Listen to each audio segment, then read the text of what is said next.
अगर आप bench press कर रहे हैं और अपनी बार को चेस्ट तक टच कर रहे हैं तो वो गलत है, उससे आपके शोल्डर इंजर्ड हो सकते हैं। अगर आप बारबल कर्ल कर रहे हैं बाइसेप्स के लिए तो आप डंबल पे कीजिए, क्योंकि अगर आप बार पे कर रहे हैं तो वो गलत है। Hello guys, welcome back to my YouTube channel fitness normie. और आज हम बात करने वाले हैं फिटनेस के एक बहुत ही ट्रेंडिंग टॉपिक के बारे में, जो रहने वाला है बायोमैकेनिज्म एंड फिटनेस। सबसे पहले हम ये जानने की कोशिश करते हैं कि ये टर्म बायोमैकेनिज्म क्या है। तो देखिए, फिटनेस इंडस्ट्री के अंदर आजकल काफ़ी सारे इन्फ्लुएंसर्स, काफ़ी सारे लोग हैं जो इस टॉपिक के ऊपर खासकर वीडियो बना रहे हैं कि आपका जो वर्कआउट है वो बायोमैकेनिज्म के अकॉर्डिंग होना चाहिए, या फिर आप ये एक्सरसाइज कर रहे हो वो गलत है, ऐसी एक्सरसाइज कर रहे हो वो गलत है। यानी कि बहुत सारी चीज़ें आपने काफ़ी इन्फ्लुएंसर्स की वीडियो देखी होगी जिसमें उन्होंने टर्म यूज़ किया होगा।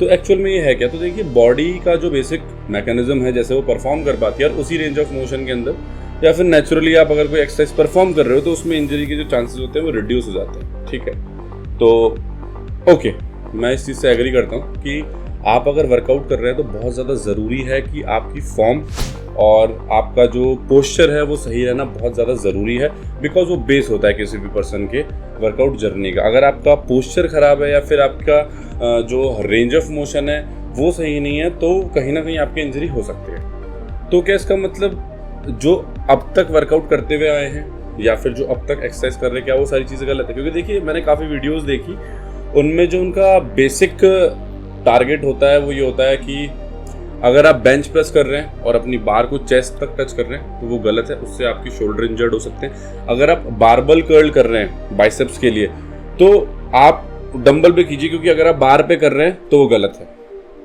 मतलब ये कि जो लोग सालों से वर्कआउट करते हुए आ रहे हैं और बेसिक कंपाउंड लिफ्ट्स कर रहे हैं, यानी कि बेंच, स्क्वाट, डेडलिफ्ट और बारबल कर्ल, ऐसी जो बेसिक कंपाउंड लिफ्ट कर रहे हैं, वो सारी चीज़ें अब तक गलत बता दी है। अब इस वजह से हो क्या रहा है? इस वजह से ये हो रहा है कि मार्केट के अंदर मार्केट के अंदर बहुत ज़्यादा पैनिक क्रिएट हो रहा है, क्योंकि खास करके वो लोग जो बिगिनर हैं, अभी जिन्होंने वर्कआउट करना स्टार्ट किया है, या फिर वो लोग जिनको 2-3 साल वर्कआउट करते हुए हो चुके हैं, अब वो जब ऐसे इन्फ्लुएंसर्स की वीडियो देखते हैं जिनका काफ़ी अच्छा खासा बेस है फॉलोअर्स का, तो उनको ये लगता है कि यार क्या वो गलत कर रहे हैं, यानी कि वो अब तक जो चीज़ें करते हुए आए हैं क्या वो गलत है, या फिर जो वो देखते हुए आए हैं। देखिए, बाकियों का मुझे पता नहीं, बट मेरा और मेरी जनरेशन के लोग का, यानी कि 90s के जो बॉन्ड होंगे, वो किसी ना किसी आइडल को देख के वर्कआउट करना स्टार्ट करते हैं, जैसे कि रॉनी कॉलमैन, मेरे पर्सनल केविन लेब्रॉन, जिनको देख के मेरे को मोटिवेशन मिलता है। तो मोस्टली ये होता है कि लोग किसी अच्छे बॉडी बिल्डर, किसी अच्छे एथलीट को देख के वर्कआउट करना स्टार्ट करते हैं, पर उस वर्कआउट जर्नी के दौरान वो गाइडेंस एक इन्फ्लुएंसर से लेते हैं ज़्यादातर लोग। मतलब इवन तो मैंने भी, जब मैंने अपना वर्कआउट स्टार्ट किया था इनिशियल लेवल पे, तो आई यूज़ टू वॉच गुरुमान अलॉट, और बहुत अच्छा उनका कंटेंट रहा है शुरू से ही। तो ऐसे ही आज के टाइम पे भी जो नए नए बिगनर्स हैं, वो किसी आइडल को देख के भी अगर फिटनेस लाइन ज्वाइन करते हैं या वर्कआउट भी करते हैं, तो उस फिटनेस लाइन के अंदर वो जो भी एक्सरसाइज करेंगे या फिर जो भी चीज़ें सीखेंगे, वो सीखेंगे इन्फ्लुएंसर्स से। वो आइडल से नहीं सीख सकते, बिकॉज वो एथलीट हैं, वो अपने फील्ड में बिजी हैं, उन्हें अपने कॉम्पिटिशन्स करने हैं, उनका अपना खुद का एक अलग लाइफस्टाइल होता है, तो वो फॉलो करते हैं फिटनेस इन्फ्लुएंसर्स को। और फिटनेस इन्फ्लुएंसर्स ही अगर मार्केट के अंदर इतना पैनिक क्रिएट कर देंगे, इतनी नेगेटिविटी क्रिएट कर देंगे। देखिए, पहले ही फिटनेस इंडस्ट्री के अंदर बहुत सारे मैनिपुलेशंस और बहुत सारी मिस इन्फॉर्मेशन फैला दी गई है, खास करके सप्लीमेंट्स को लेकर। प्रोटीन को लोग अभी भी बहुत बड़ा ऐसा मेजर सेक्टर है जहाँ पे प्रोटीन को सही नहीं मानते। क्रिएटिन को लेके बहुत ज़्यादा मिस इन्फॉर्मेशन है और बहुत ज़्यादा लोग कंफ्यूज हैं।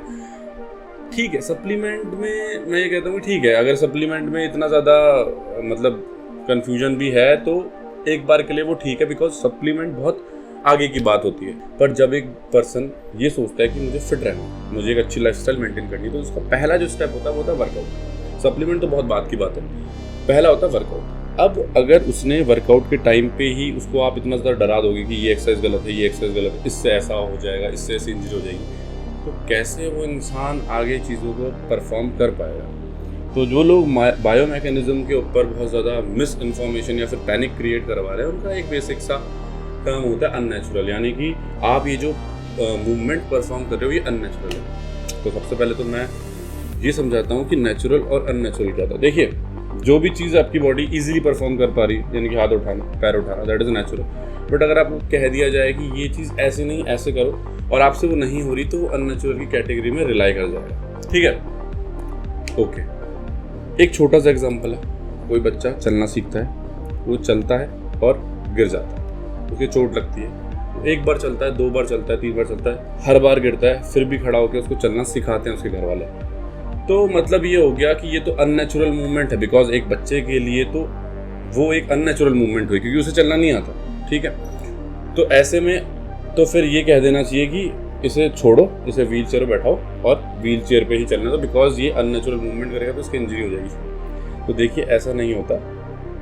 आप कोई भी चीज़ अगर परफॉर्म करते हैं, शुरू में अगर आपको दिक्कत हो रही है, पर टाइम के साथ और रेगुलर प्रैक्टिस के साथ आप उस चीज़ को अडेप्ट कर सकते हैं।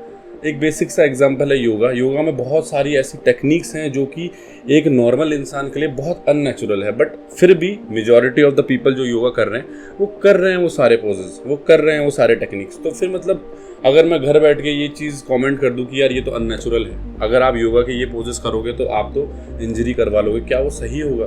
और यही चीज़ हो रही है आज के टाइम पे वर्कआउट्स को लेके।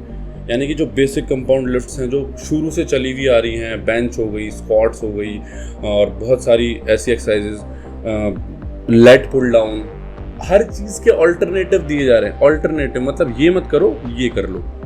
मैं ये नहीं कह रहा कि जो ऑल्टरनेटिव बता रहे हैं वो गलत है, बट ये कह देना कि बेसिक कंपाउंड लिफ्ट को छोड़ के आप इतनी इन्फीरियर मूवमेंट को अडेप्ट कर लो बिकॉज सेम मसल टारगेट हो रही है, तो ये तो बेवकूफ़ी है। बजाय जनरेशन को मजबूत बनाने के आप उनको और ज़्यादा इन्फीरियर बना रहे हो, और ज़्यादा वीक बना रहे हो। आपको उल्टा ये बोलना चाहिए कि अगर आपसे नहीं हो रहा तो लाइट वेट से परफॉर्म करो, रेगुलर परफॉर्म करो, धीरे धीरे करके प्रैक्टिस बनेगी। ठीक है, एक फॉर एग्जांपल एक ये छोटा सा वीडियो है, इसके अंदर मैं बेंच प्रेस परफॉर्म कर रहा हूँ जो कि कंपाउंड लिफ्ट है। ठीक है, और इसमें ऑन द बार टोटल मिला के with bar it is around 140 kg और मैं इसमें रैप परफॉर्म करूँगा। मेरे ग्लूट्स बेंच पे इंटैक्ट है ड्यूरिंग माय सेट। मेरा जो बार है वो कम्प्लीटली चेस्ट पे टच हो रहा है हर रैप। मैंने इसमें 4 रैप निकाले हैं और चारों ही रैप में सेम मेरा पोस्चर है। तो और एक डिसेंट अमाउंट ऑफ वेट है 140 kg, अगर आप चेस्ट पे परफॉर्म कर रहे हैं तो बहुत ही डिसेंट अमाउंट ऑफ वेट है। तो अब अगर हम बायो मैकेनिज्म की बात करें तो वहाँ पे चेस्ट पे बार टच करना मतलब आप अपने शोल्डर को इंजर्ड कर रहे हैं। तो फिर मैंने कैसे किया, और मैं सालों से ये चीज़ करता हुआ आ रहा हूँ और मैंने आज तक चेंज नहीं किया इस चीज़ को। मैं ये नहीं बोल रहा कि हर कोई टच कर पाता है, सबका अपना पोस्चर होता है। मैंने स्टार्टिंग में भी ये चीज़ कही थी, सबका अपना पोस्चर होता है, सबकी अपनी बॉडी टाइप होती है। पर अगर मैं ये सोच लेता स्टार्टिंग में कि नहीं बार टच करनी ही नहीं है, हो ही नहीं पाएगी, तो आज मैं इतना डेप्थ में रैप परफॉर्म नहीं कर पाता। तो कुल मिला के बात ये है, मैं बस इतना सा कहना चाहता हूँ कि देखिए अपनी बॉडी का ध्यान रखना या फिर बहुत ही प्रिकॉशन के साथ वर्कआउट करना बहुत ज़रूरी है, पर इतना ज़्यादा प्रिकॉशंस या फिर इतना ज़्यादा पैनिक मत होइए कि आप अपनी मेंटालिटी को और अपनी पर्सनालिटी को इतना ज़्यादा वीक बना दें कि आगे आने वाली चीज़ों के साथ आप कोरिलेट ही ना कर पाएँ।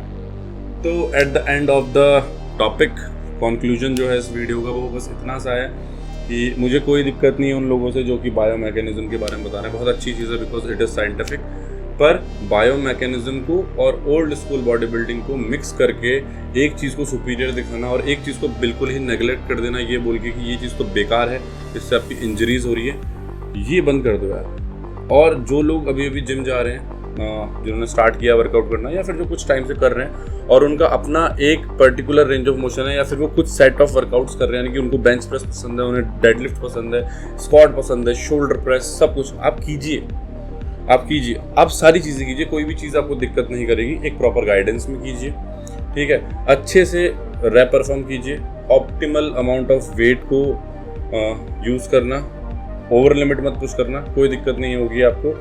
और ये जो लोग इतना मिसगाइड कर रहे हैं, हर किसी को देखना बंद कर दो, इतना ज़्यादा पैनिक के अंदर चीज़ें नहीं होती हैं, फ्री माइंड से जाओ। वर्कआउट ज़्यादातर लोग जो फिटनेस के लिए कर रहे हैं वो अपने स्ट्रेस कम करने के लिए या फिर अपने अंदर पॉजिटिविटी क्रिएट करने के लिए वर्कआउट करते हैं। तो उस चीज़ में इतना ज़्यादा नेगेटिविटी गैदर करना इन वीडियोज़ को देख के बंद कर दो, आपका वर्कआउट ऑटोमेटिकली सही हो जाएगा।